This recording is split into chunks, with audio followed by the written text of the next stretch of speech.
¿Cómo están, amigos y amigas? Yo soy Genaro Mejía, bienvenidos a Bar Emprende, temporada número 9, a la que hemos llamado Secretos de los Perdedores para la Vida. Estamos en un lugar increíble, aquí en la calle de Bolívar, en el centro histórico de la ciudad. Se llama Histórico Central, un hotel hermoso, elegante, bellísimo, donde pues encontrarán a muchos turistas, por supuesto, pero también encontrarán a muchos mexicanos que vienen a conocer lo más profundo de México. Nuestro amigo Héctor nos está sirviendo un trago. Héctor, dinos por favor de qué se trata. Claro, aquí tenemos un cóctel con una base de Campari, lo fortificamos con mezcal y es una técnica que utilizamos llamada Milk Punch a base de sandía y fresas. Qué delicia, gracias Héctor. Gracias, Héctor.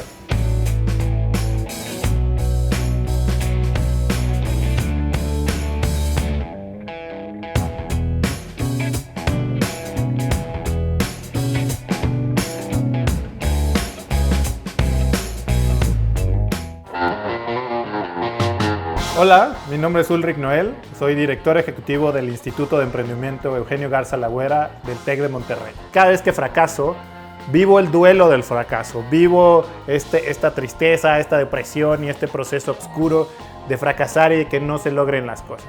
Sin embargo, muy rápido lo que hago es ponerme en acción, divido las cosas que puedo hacer hoy, las cosas que puedo hacer mañana y las cosas que me gustaría hacer que no puedo hacer después, que se quedan en una lista de cosas que quisiera hacer y a veces saco de esa lista para tener nuevas ideas. Entonces los invito a vivir sus fracasos, sufrirlos y poner manos a la obra para salir adelante. Muchas gracias y gracias por la invitación. Vamos a empezar por el principio. Cuéntanos cómo llegas al instituto. Cuéntanos un poquito de ti, de tu carrera previa antes de ser director del instituto tan importante para el TEC y para México, ¿no? Porque son ustedes de los grandes impulsores de este talento que ya está ahí en México, pero ustedes nos ayudan a dar forma a estos emprendedores mexicanos. Sí, a ver, muy rápido la historia de mi vida, así resumida en 90 segundos para el corte. Yo soy de Puebla, soy de un pueblito en Puebla que se llama San Martín Texmelucan, que es la última caseta entre México y Puebla, para saber. Y ahí crecí mi infancia, hijo de madre soltera, mi familia, con la familia de mi mamá, pues chambeador, todos mis tíos, mis abuelos chambeadores, todo el mundo chambeando, teníamos tiendas. Y yo empecé a emprender muy chiquito, como a los 6 años, mi mamá no tenía suficientemente dinero y me dijeron, pues mira, si quieres un juguete, nosotros ponemos la mitad y tú tienes que conseguir la otra mitad. Y empecé a recolectar cajas de cartón y botellas de vidrio vacías. Y a los 7 años tenía ya yo 5 o 6 amigos que les cobraba yo una comisión porque ellos me dieran.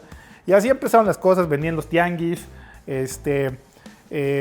fui empacador en tiendas de autoservicio. Tengo la oportunidad por fin me fue muy bien académicamente y entonces tuve esta oportunidad de estar en estas olimpiadas de matemáticas. Entonces empecé a hacer como conexiones fuera del pueblo, fuera de Puebla, y termino yéndome al TEC de Monterrey. ¿A estudiar la carrera? A estudiar la carrera, uno de los cambios más importantes de mi vida, termino yéndome al TEC de Monterrey. Estudié una carrera que es Ingeniería Electrónica y Comunicaciones, que nunca hago nada de ingeniería. Todo lo que estaba yo haciendo tenía que ver con actividades estudiantiles, organizar congresos, organizar eventos. Y me toca, y lo primero que hago graduándome, en 1999, puse un fondo de inversión. Wow. En 1999, justo antes de la ruptura de la burbuja.com, levantamos un fondo de inversión, unos amigos y yo, para invertir en proyectos sociales que utilizaran tecnología para generar impacto. Antes del concepto de inversión de impacto, de todo este tema, antes de que los Venture Capital, nosotros tuvimos la oportunidad de estar en San Francisco, nos copiamos la idea y dijimos, lo tenemos que hacer en Latinoamérica. Y esto evoluciona a que pues, no podemos levantar un siguiente fondo, y uno de nuestros inversionistas era el director general de Cemex en ese momento. Entonces me termina invitando a Cemex a un grupo que se llamó CX Networks, que era igual en el año 2002, por ahí era un grupo que estaba dedicado a hacer negocios digitales. Y estaban haciendo negocios digitales cuando, hoy los chavos no se van a acordar y las nubes existen. Pero antes teníamos que tener las computadoras abajo del escritorio y programar sobre eso y hacer las cosas, ¿no? Ahí hicimos unos e-commerce, uno de los primeros plataformas de logística, por ejemplo, para envíos de carga, etc. Termino haciendo esto, quebramos varios negocios como siempre, y me voy a Cemex, al corporativo global, a hacer todos temas de transformación, todo el tema de empezar la transformación de procesos, digital, y termino yéndome al equipo que hace compras y adquisiciones. Okay. Y entonces, la tradición, era un momento en que las empresas mexicanas no salían de México, ¿no? Cemex fue una de las primeras empresas en salir de México, y con mucho orgullo el haber sido parte de estos equipos, de ir a comprar a España, Estados Unidos. Me acuerdo que llegamos y compramos en Alemania y los alemanes no nos podían creer que... Y aparte éramos chavitos, ¿no? O sea, de 25, 26 años y llegábamos y integrábamos las compañías. Entonces, todo esto me hizo crecer mucho profesionalmente. Entonces, ahí era yo, pues, tenía yo esta espinita emprendedora, pero pues al final trabajando en un corporativo, ¿no? Te vas a estudiar a Boston, Urlik. Sí, me voy a estudiar a Boston después Al de MIT. Cemex, al MIT, y este lugar que es bien interesante, que no les importa de dónde vienes, sino de dónde vas. Y te lo dicen cuando llegas, te dicen, aquí una historia es la que te trajo aquí, ahora lo importante es la historia que escribes, con lo que aquí aprendes, la red que tienes y los recursos que tienes y qué haces después, ¿no? Y esto te lo dicen en el jardín central, con los nombres de premios Nobel escritos en las paredes, una vista maravillosa. MIT está en Cambridge, entonces ves Boston. Y entonces ahí empecé a pensar qué quería hacer, ¿no? ¿Qué quería hacer? ¿Qué podía cambiar? Siempre con esta idea de regresar a México y hacer algo diferente. Me toca graduarme en el 2009, justo en el momento del crunch y de la crisis de real estate, del subprime en Estados Unidos. Entonces, muy divertido. Entonces no hay oportunidad de lanzar un negocio. Me termino yendo a Nueva York y luego a Chicago a trabajar en consultoría. Y después de un par de años en consultoría, decido, yo ya que tenía esta idea de irme a Silicon Valley, transferirme para allá, ir a ver qué podía hacer, no tenía un plan. Pero me encuentro con unos inversionistas alemanes, Oliver y Mark Sandberg, que son los fundadores del Founders Fund, que son los creadores de Rocket Internet. Y en conjunto con ellos hacemos un plan para lanzar en Latinoamérica, ¿no? Entonces me regreso a México y empezamos a lanzar negocios en México, en Colombia, en Venezuela, en Perú, en Argentina y en Chile. Y el primer negocio que lanzamos es Linio, wow. Es Linio.com, ¿no? Linio.com, que para los que ya mucha gente no se acuerda, primero se llamó Vasalla, por alguna razón estaba vasalla.com disponible. Luego nos dimos cuenta que la gente no sabía cómo escribirlo. Y Linio se nos ocurrió en una tarde de copas ahí en la Colonia Condesa. Lo sacamos, lo hicimos, empezamos a crecer esta hipótesis de un e-commerce vertical con un catálogo muy grande. No teníamos negociación con proveedores. Le comprábamos las cosas a otras tiendas y luego las mandábamos. Lanzamos con 25,000 productos después de 3 meses de haber iniciado y ningún producto teníamos en la bodega. Wow. Todos se los comprábamos a las tiendas de enfrente, íbamos al centro de la República de Uruguay a comprarlos. Pues sí, o sea, hustling, o sea, jodiéndole, no había de otra, ¿no? Entonces lanzo Linio en varios países. Luego lanzo Easy Taxi, que fue antes de Uber este concepto de ride sharing. Y luego termino lanzando Hello Food. Claro. Este concepto de delivery antes de los Rapis y antes de los Uber Eats, etc. Entonces todos estos negocios 2 años antes de que pegaran, ¿no? 2 años antes de que el mercado estuviera listo. Timing, no estaba listo el mercado, tal vez. Sí creemos que muchas de las cosas que hicimos en ese momento, y en conjunto con, en ese momento estaba también Groupon muy fuerte, Mercado Libre estaba creciendo, Dafiti estaba creciendo, y íbamos a negociar con los bancos, íbamos a negociar con los adquirientes de tarjetas de crédito, con las bodegas, de que sí se podía hacer estos negocios. Hoy, pues parece que no, todo eso ya está dado por hecho, ¿no? Hoy alguien puede abrir una tienda digital, contratar un envío. Los FedEx, los DHL, los estafetes no querían ni hacer envíos. Me acuerdo de la primera cotización que nos dio, no voy a decir el nombre, pero uno de estos 3 grandes carriers para enviar una caja de 30 por 30 a nivel nacional, eran 450 pesos de envío. Imposible, ¿no? O sea, empezamos a invertir en marketing digital. Entonces, empiezo todo esto y después de lanzar varios negocios de decido ir a probar suerte por otro lado. Ya habíamos siempre siguiendo muy cercano al ecosistema emprendedor. Me voy a un fondo de inversión.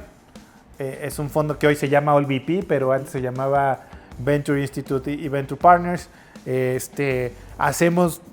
Terminamos esta concepción del Instituto Nacional del INADEM, ponerlo todo junto, poner las piezas, tratar de hacer una institución que fuera no vulnerable a la corrupción. Y créeme que hubo mentes y tiempo que le dedicamos a eso y que aún así se corrompió, ¿no?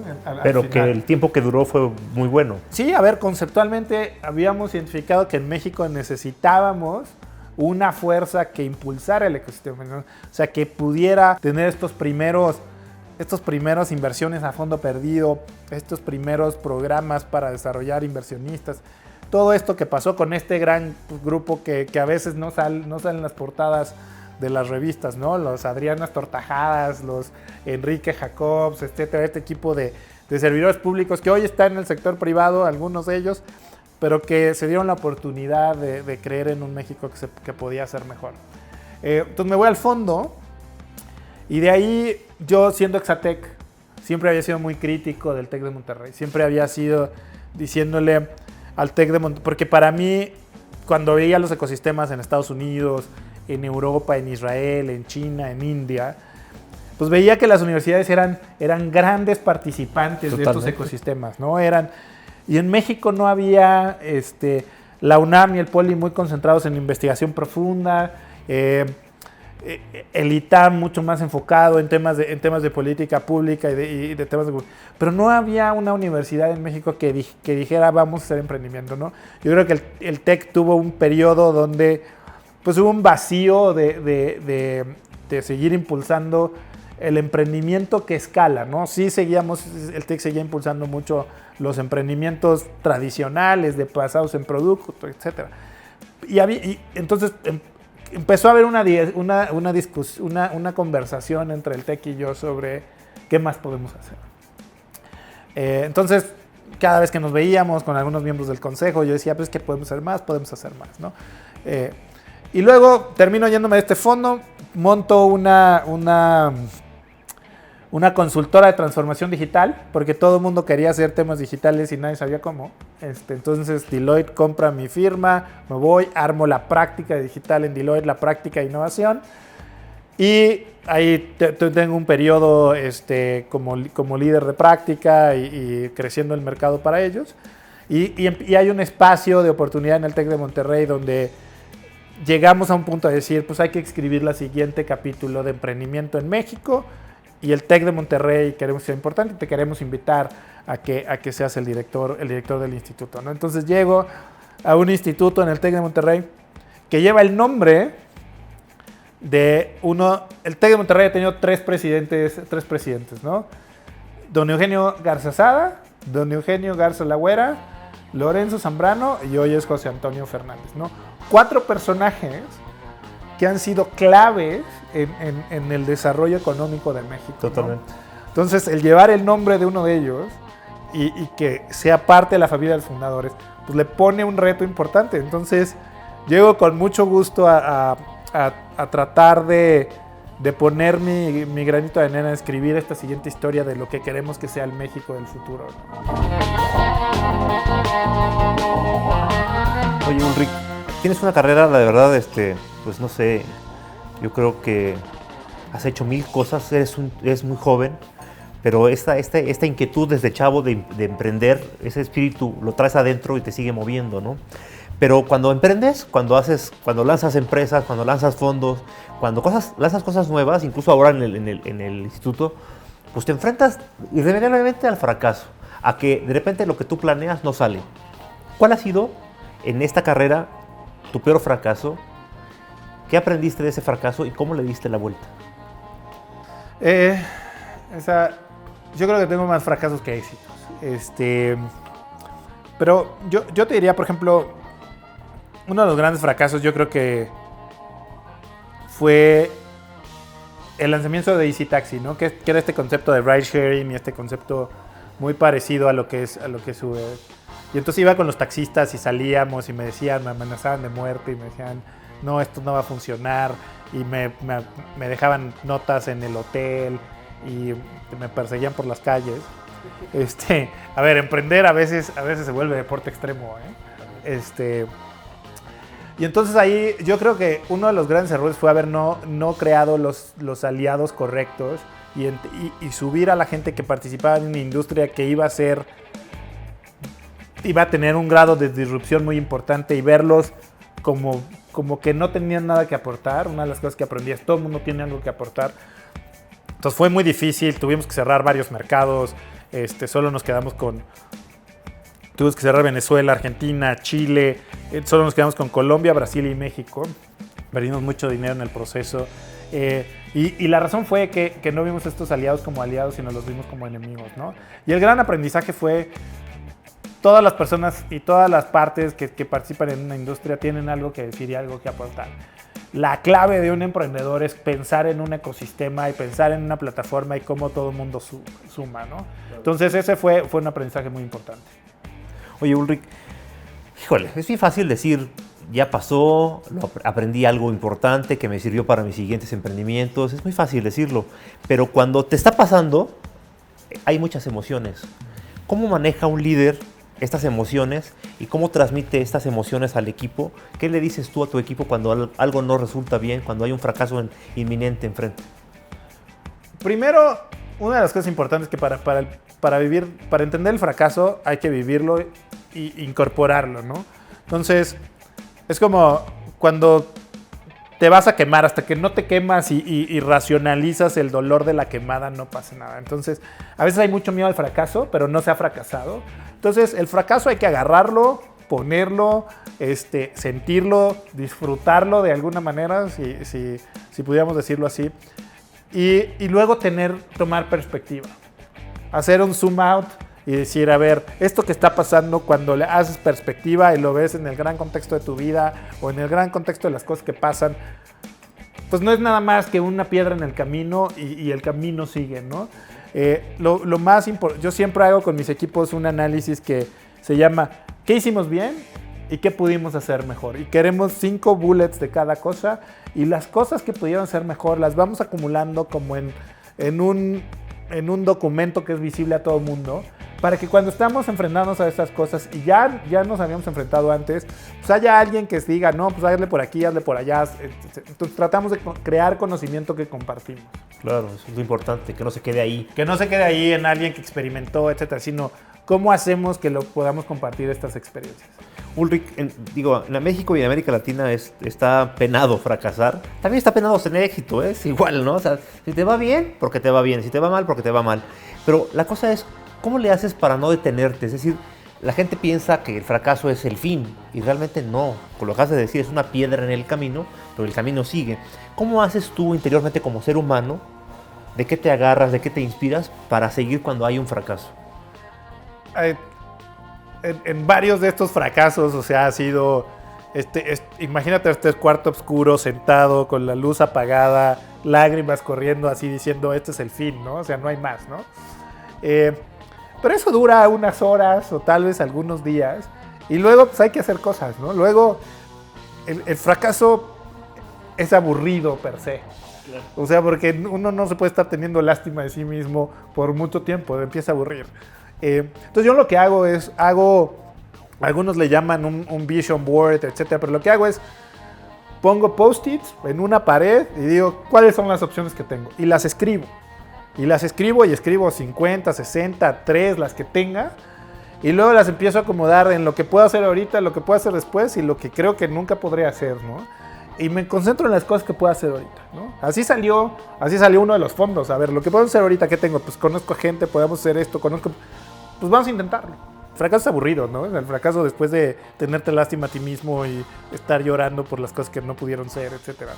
Pues al menos yo me aburro y creo que mucha gente se aburre porque no puede ser nada más, ¿no? Entonces yo lo que hago después de pasar mi duelo, porque hay un duelo cuando perdemos, claro. Y es bueno tener el duelo, es bueno reconocerlo y es bueno incorporarlo, pues me pongo a hacer post de qué cosas puedo hacer. y pongo post-it 3, 4, 50, los que salgan, los pongo en una pared, luego los separo en qué cosas puedo hacer ahorita, qué cosas puedo hacer después y qué cosas quisiera poder hacer, pero esto es muy de largo plazo. Y lo que hago es me ocupo, o sea, yo salgo de las depresiones y de los fracasos ocupado. Claro. Ocupado haciendo estos post-its que a veces son irrelevantes, ¿no? Tengo que llamar a fulanito que hace mucho que no veía y a ver qué sale, ¿no? Y así salieron cosas interesantes, ¿no? O sea, una de las ideas que ahorita estoy trabajando, que salió de un fracaso de alguien dentro de mi grupo es, hubo un fracaso en un tema agropecuario y hoy estamos enfocados en crear un fondo de financiamiento en el sector agrícola en Latinoamérica para resolver temas de financiamiento específico, que salió de un fracaso y enfocándonos, ¿no? Entonces, pues ahí estamos. Entonces mi invitación es, a ver, ¿vale la pena sufrirlo? ¿Vale la pena tener el duelo? Usemos el duelo en qué podemos hacer, ¿no? Claro. Y ahí se van dando las cosas. En la acción. En la acción.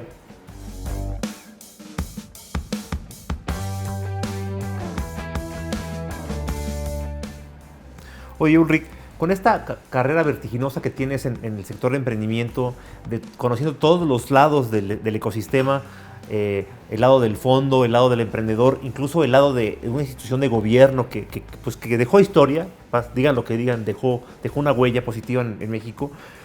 ¿Qué te imaginas para el ecosistema mexicano, para México como emprendedor, México que es un país emprendedor per se? ¿Qué te imaginas para los próximos 5 o 10 años que puede venir? Cuando no hay apoyo de gobierno, obviamente no lo hay, pero donde hemos tenido años buenísimos con no sé, surgimiento de unicornios y pues hay un boom por ahí, ¿no? ¿Qué te imaginas para ti? ¿Qué te gustaría que ocurriera? Es bien interesante, ¿no? Una de las razones, nosotros en el fondo, es cómo hacemos de México uno de los mejores lugares del mundo para emprender. Por eso fundamos, por ejemplo, también en una de estas cosas fundamos la Asociación de Emprendedores de México, fundamos la CEM, ¿Sí? fundamos la CELA también, ¿no? De Latinoamérica, ¿no? O sea, todo lo que nos sale es hacer cosas, o sea, no sabemos no hacer. O sea, yo aspiro a que un chico en los Altos de Chiapas, en el Istmo de Tehuantepec, en la zona de Bacanora, vea una oportunidad, pueda tener un ecosistema que sea rico, que pueda llegar, lo podamos apoyar y pueda ser un emprendedor. Tal vez un emprendedor chico, mediano, o por qué no ser un unicornio, ¿no? Hoy estamos en el pico de la celebración de los unicornios y va a bajar, y esto es cíclico, ya lo vimos, lo vamos a volver a ver. Se van a desinflar muchas cosas y va a haber otras oportunidades. Pero cada vez empieza a haber más masa crítica y más cosas que hacen sentido. Entonces, para mí, la ambición es ver un México donde alguien que tenga una idea y tenga el arrojo de tomar esa idea y convertirla en oportunidad, lo pueda hacer. Con el ecosistema, con o sin el gobierno, con o sin las instituciones privadas, pero que el ecosistema exista, ¿no? Si el día que yo me retire, espero que hoy mi hijo y pueda ver una idea y decir que sí puede y que sí lo puede lograr, ¿no? Por eso trabajo todos los días, ¿no? Ulrich, ha sido padrísimo platicar contigo. Muchas gracias por estar en Bar Emprende. Encantado de estar aquí, encantado, gracias al auditorio, gracias a todos, espero que no se haya aburrido. Para nada, no podemos platicar horas y horas. Amigos, amigas, esto fue otro episodio de Bar Emprende. Acuérdense, temporada 9, seguimos para adelante porque ese es el espíritu que nos mueve. Cómo sí hacer las cosas. Esto fue Bar Emprende, el único bar que pase lo que pase, nunca cierra. Salud.